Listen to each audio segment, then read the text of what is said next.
Start करने से पहले छोटा सा एक इंट्रोडक्शन दे दो आप अपना। आप कहाँ से बिलोंग करते हो और अब क्या परस्यू कर रहे हो, और फिर हम स्टार्ट करते हैं। सर, मेरा नाम रोहित प्रसाद है। मैं अभी नागपुर में हूँ। मैं अभी अरे 10th कमाल। स्टैंडर्ड की सीबीएसई बोर्ड के लिए प्रिपेयर कर रहा हूँ। कौन से स्कूल से हैं आप? सर, स्कूल का नाम लेना अप्रोप्रिएट रहेगा? नहीं, अरे ये हम रिकॉर्ड कर रहे हैं पर ये सब अपलोड नहीं होगा यूट्यूब पे। हाँ, इसमें फ्रेंड्स हमारी के लिए टीम बोल। काफ़ी, हाँ काफ़ी काट छाट करेगी। खाली अगर आपने कोई इंपॉर्टेंट क्वेश्चन पूछा तो, और अगर हमको लगेगा कि हाँ ये क्वेश्चन जो है और भी बहुत बच्चों के माइंड में होता है, आता रहता है, तो उसके ऊपर अलग से वीडियो बनाने की जगह सिर्फ उस पर्टिकुलर क्वेश्चन को और उसके आंसर को हम अपलोड करेंगे। फुल रिकॉर्डिंग हम कभी भी अपलोड नहीं करते।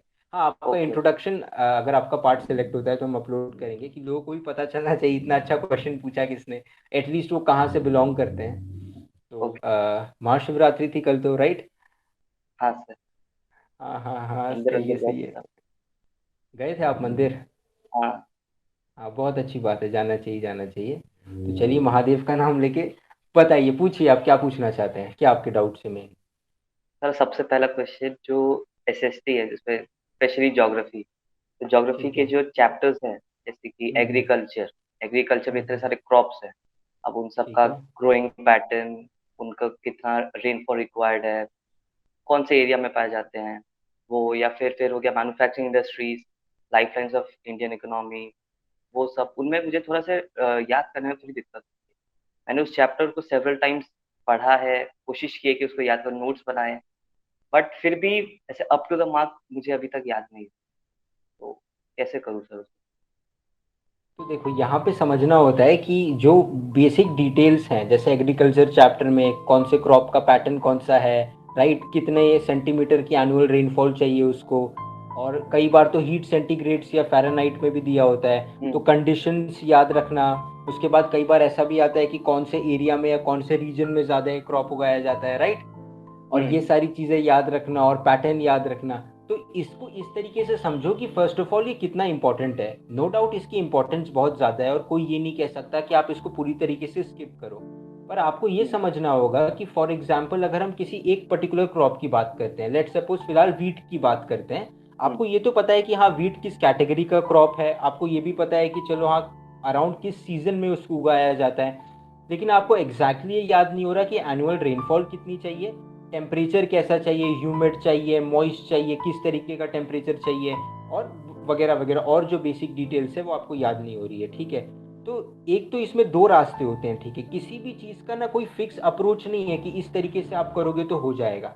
एक रास्ता तो ये होता है कि आप यूट्यूब पे भी वीडियोस देख सकते हैं, आप चार्ट्स बना सकते हैं, आप चीज़ों को याद करने की कोशिश कर सकते हैं। और एक चीज़ होती है कि आप क्लियर रहे एब्सोल्युटली कि आप जो क्वेश्चन कर रहे हैं उस क्वेश्चन से आपसे क्या एक्सपेक्टेड है। अगर मैं आपको अपने पर्सनल एक्सपीरियंस से बताऊं तो ऐसा बहुत रेयरली मैंने देखा है जब वो आपसे किसी पर्टिकुलर क्रॉप और उसकी ग्रोइंग कंडीशंस के बारे में पूछते हैं। अगर कभी ऐसा क्वेश्चन आता भी है तो जो भी एग्जामिनर है, देखो एट द एंड, देखो ये बहुत फेमस कोट है, इसको प्रैक्टिकली रिलेट करके देखो कि education is the not the learning of facts, it is the training of mind to think. कि अल्टीमेटली ये जो भी आप पढ़ रहे हो ये आपके काम आए या नहीं आए, सबसे ज्यादा इंपॉर्टेंट ये है कि आपने अपने माइंड को कितना ट्रेन किया है। ये बात मैं क्यों बोल रहा हूँ, ये बात मैं इसलिए बोल रहा हूँ कि जो एग्जामिनर आपका पेपर चेक कर रहा है, नो डाउट उसके हाथ में एक मार्किंग स्कीम है, नो डाउट उसको सीबीएसई ने या सेंट्रल बोर्ड ने इंस्ट्रक्शन दिया है कि as per the marking scheme आपको चेक करना है। हाँ, अगर और कोई रेलेवेंट आंसर है तो आप उसको भी मार्क कर सकते हैं, पर एट द एंड जो है कि वो ये भी देखेगा कि आप कितनी स्मार्टली आंसर लिखते हो।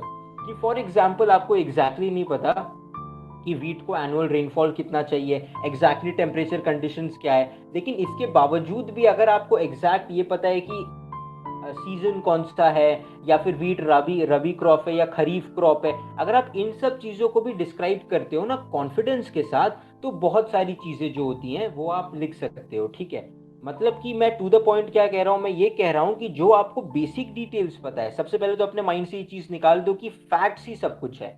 हो सकता है कि वीट को अराउंड 100 सेंटीमीटर रेनफॉल चाहिए एनुअली, आपको वो एग्जैक्ट फिगर नहीं याद है, लेकिन उसके बाद भी अगर आपको ये पता है कि हाँ इसको रेनफॉल चाहिए, अगर आपको रेंज लिख सकते हो, तो आप इसमें ये होता है कि आप कितनी स्मार्टली आंसर लिख सकते हो। आप अगर स्मार्टली ये लिख सकते हो कि more than 50 centimetres annual rainfall, अगर 100 सेंटीमीटर रेनफॉल चाहिए तो स्मार्टली इस तरीके से आंसर लिखो। या इसका दूसरा बेस्ट अप्रोच क्या होता है बेटा, दूसरा बेस्ट अप्रोच ये होता है कि सबसे पहले अपने दिमाग से ये बात निकाल दो कि एग्जामिनर हमेशा आपके फैक्ट्स देख करके आपको मार्क्स देगा।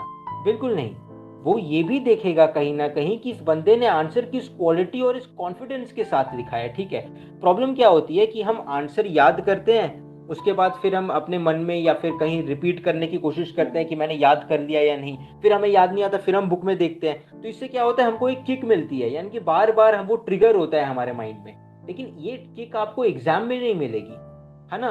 तो कॉन्फिडेंट रहो। देखो, एग्जाम लिखने के लिए नॉलेज जरूर चाहिए, पर ज्ञान से ज्यादा आत्मविश्वास की भी जरूरत है। आपको कॉन्फिडेंस भी बहुत चाहिए होता है। कई बार ऐसा भी होता है क्योंकि हम कॉन्फिडेंट नहीं है, हम बहुत डर रहे हैं। नो डाउट मेरे को पता है व्हीट क्रॉप किस सीजन में ग्रो किया जाता है, मेरे को पता है व्हीट जो क्रॉप है वो किस कैटेगरी का क्रॉप है, मेरे को ये भी पता है कि चलो इंडिया के किन स्टेट्स में ज्यादा ग्रो किया जाता है। लेकिन फिर भी क्योंकि कुछ बेसिक फैक्ट्स, कुछ छोटे से फैक्ट्स, हमें कुछ नंबर्स, कुछ स्टेटिस्टिक्स, कुछ एरियाज, कुछ जोग्राफिकल लोकेशंस नहीं पता होती, तो लोग यहाँ पे डीमोटिवेट होते हैं। उनको वो पूरा आंसर जो है वो वर्थलेस सा लगने लगता है। और ये हर किसी के साथ होता है, क्योंकि टेक्स्ट बुक तो ठीक ही है, वो तो आपको एग्जैक्टली फैक्ट्स बताती है, to the point, number by number, decimal by decimal आपको फैक्ट्स बताए जाते हैं टेक्स्ट बुक में, राइट। लेकिन ऐसा हम सबके साथ तो नहीं होता। तो पहले तो अपने दिमाग से ही सोच निकाल दो कि आपको एग्जैक्टली सारे फैक्ट्स याद रखने हैं। कॉन्फिडेंट रहो कि जो आपको पता है मेन उस क्रॉप के बारे में, वो काफी है आपको मार्क्स दिलाने के लिए। देखो, जैसा मैंने कहा, बहुत रेयरली डायरेक्ट क्वेश्चंस पूछे जाते हैं कि एग्जैक्टली स्टेट करो कि क्या कंडीशंस हैं इस क्रॉप को ग्रो होने के लिए। अगर डायरेक्ट क्वेश्चन पूछा भी जाता है तो आप जो आंसर लिख रहे हो वो भी सही है, तो वहां पे आपको मार्क्स मिलेंगे। हाँ, आपने एग्जैक्टली स्टेटिस्टिक्स मेंशन नहीं किए, पर जैसा मैंने बताया, अगर आप सीजन मेंशन कर सकते हो, क्रॉप की कैटेगरी मेंशन कर सकते हो, अगर आपको थोड़ा बहुत याद है कि किन इंडिया के स्टेट्स में या ग्लोबली भी, जैसे वीट का एग्जांपल ले तो आपको पता होगा United states is one of the top producers of wheat, right. तो आप नहीं, यूनाइटेड स्टेट्स जो है वो गोरे गेहूं बहुत उगाते हैं, ठीक है। इसलिए शायद बन और बर्गर में वगैरह यूज करते होंगे। एनीवेज, पॉइंट यहाँ पे ये है कि तो अगर आपको इंडिया का नहीं इंटरनेशनल भी याद है तो आप वो भी लिख सकते हो। तो अगर मैं अपने पर्सपेक्टिव से बताऊं, या अगर आपको लगता है सर आपका पर्सपेक्टिव काफी नहीं है, तो कोई भी एग्जामिनर जो है वो आपके स्मार्टनेस को और आपके एप्टनेस को देखता है, और आपको मार्क्स जरूर मिलेंगे क्योंकि आपने कंटेंट लिखा है। तो ये छोटे मोटे फैक्ट्स की वजह से ना गड़बड़ नहीं करनी है। वो कहावत है ना एक अच्छी सी, कि मानो आपने बहुत अच्छी सी एक स्टैचू बनाई और उसकी नाक थोड़ी सी टेढ़ी कर दोगे ना तो वो पूरी स्टैचू ठीक नहीं लगेगी। उसी तरीके से आप एक आंसर को याद करने में मेहनत कर रहे हो, उसमें एफर्ट डाल रहे हो सकता है दिन दिन भर पढ़ रहे हो, कुछ छोटे फैक्ट्स और नंबर्स की वजह से मुझे नहीं लगता कि ये समझ लेना कि उस आंसर में मार्क्स नहीं मिलेंगे या उस आंसर का उतना ज्यादा इम्पैक्ट नहीं होगा एग्जामिनर का। ये तो मेरे ख्याल से सही नहीं है। तो इस चीज से बाहर आ जाओ और कॉन्फिडेंट रहो, मुस्कुराओ और पढ़ो, क्या दिक्कत है।